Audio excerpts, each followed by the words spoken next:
जय माता दी मित्रों। आज हम जानने वाले हैं कि कुंडली से कैसे पता करें कि विवाह वाले दिन वर्षा होगी या नहीं होगी, या तूफान आएगा या फिर ओलावृष्टि होगी। तो ये सब कैसे हम देख सकते हैं, आज हम इसी विषय पर चर्चा करने वाले हैं। मित्रों, सबसे पहले ये जानने के लिए आपको पता होना चाहिए कि कुंडली के अंतर्गत विवाह का भाव कौन सा है। तो जब आप कुंडली को देखोगे तो उसमें जो सातवां घर है ना, सातवां भाव जो लगन है उससे जस्ट सामने वाला भाव, ये जो सातवां घर है, सातवां भाव, ये विवाह का घर है। तो अभी इस 7th हाउस के अंतर्गत, सप्तम भाव के अंतर्गत, यदि आप, अब बात हो रही विवाह की तो सप्तम भाव को ले लिया हमने, अब इसके अंतर्गत भी बात हो रही है कि कहीं ना कहीं बारिश की, वर्षा की बात हो रही है, जल तत्व की बात हो रही है। तो जब वर्षा है, जल तत्व की बात होती है, तो वहां पर या तो जल तत्व की राशियां आ जाए। तो जल तत्व की राशियां कौन सी होती है? कर्क राशि 4 नंबर, वृश्चिक राशि 8 नंबर, मीन राशि 12 नंबर। तो ये 3 राशि आपके जल तत्व की राशियां हैं, 4, 8, 12। या तो आपको अपनी कुंडली के सप्तम भाव के अंतर्गत सातवें घर में 4, 8, 12 नंबर लिखा हुआ मिल जाए। ये तो हो गया राशियों से। तो आपकी शादी में, विवाह में बारिश होने की ये संभावना यहां पर देखने को मिलेगी। अब यहां पर ये तो हो गया राशियों से। अगर हम ग्रह की बात करें तो जल तत्व के जो ग्रह हैं वो शुक्र हैं और चंद्रमा है।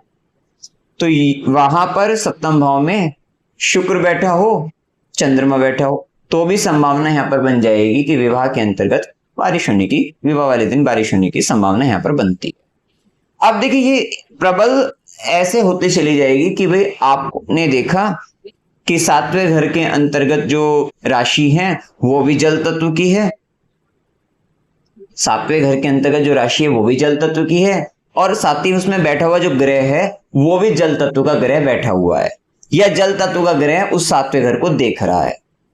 तो अगर ये दोनों स्थिति बन जाते तो फिर अवश्य ही विवाह वाले दिन, विवाह के समय पर आपके बारिश आएगी, वर्षा होगी। ठीक है। अब क्या है कि इसमें एक नियम और अगर हम देखें कि मान लो सप्तम भाव के अंतर्गत सातवें घर में ये जो 4, 8, 12 राशियां हैं, जल तत्व की राशि ये नहीं है, केवल जल तत्व के ग्रह, तो भी संभावना बनेगी। लेकिन अगर ये राशि ना होकर, जल तत्व की राशि ना होकर बाकी राशियां हो, चाहे वो अग्नि तत्व की राशि हो, पृथ्वी तत्व की राशि हो, वायु तत्व की राशि हो, ठीक है, उन राशि का स्वामी अगर जल तत्व की राशि में जाकर बैठ जाए तो भी ये संभावना बन जाएगी। मतलब सप्तम भाव का जो स्वामी, उसको सप्तमेश बोलते हैं, वो कुंडली के अंतर्गत जहां कहीं भी बैठा हो, वहां पर अगर वो जल तत्व की राशि में चला जाए, 4, 8, 12 राशि में चला जाए, तो भी आप देखेंगे कि विवाह में बारिश हो रही है। इस तरीके के योग आपको देखने को मिल जाए।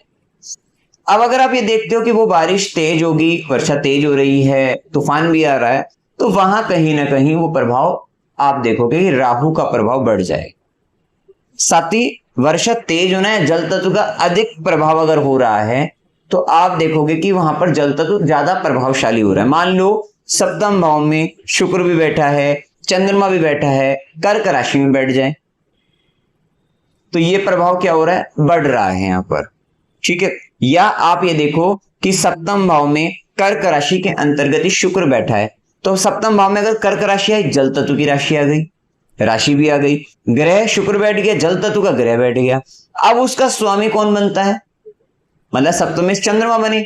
अब वो चंद्रमा मान लो वृषभ राशि में उच्च के होकर बैठ जाए, तो इसका मतलब क्या हुआ कि सातवें घर से संबंधित जो लिंक हो रहा है, जो सर्किट बन रहा है, वो कैसा बन रहा है कि वहां पर सप्तमेश भी प्रबल हो रहा है। वो वाटर मतलब वहां पे जल तत्व का जो प्रभाव है बढ़ गया है, क्योंकि वहां पे उस भाव का जो स्वामी चंद्रमा है वो भी उच्च का है। तो यहां से हम कह सकते हैं कि भाई या वो जल तत्व की राशि में ही चला जाता तो वो भी होता, साथ ही वो जल तत्व की राशि में भी नहीं होकर अब वो उच्च हो रहा है अपने आप में वृषभ राशि के अंतर्गत जाकर, तो भी यहां पर कहीं वर्षा जो होगी वो तेज होने की संभावना रहेगी।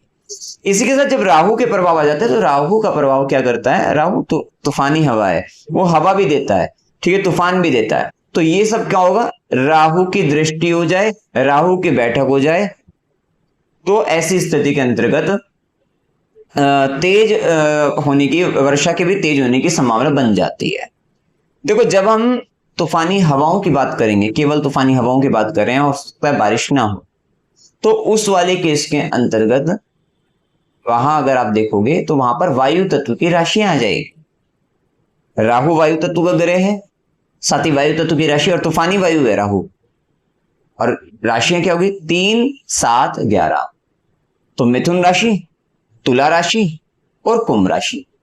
तो जब हम तूफानी वायु, तूफान की बात कर रहे हैं, तो वहां पर 3, 7, 11 नंबर की राशि आ जाएंगी, राहु का प्रभाव आ जाएगा। 7वें घर में हो सकता है राहु मिथुन राशि में बैठा हो, 7वें घर में राहु हो सकता है कुंभ राशि में बैठा हो, तुला राशि के अंतर्गत बैठा हो।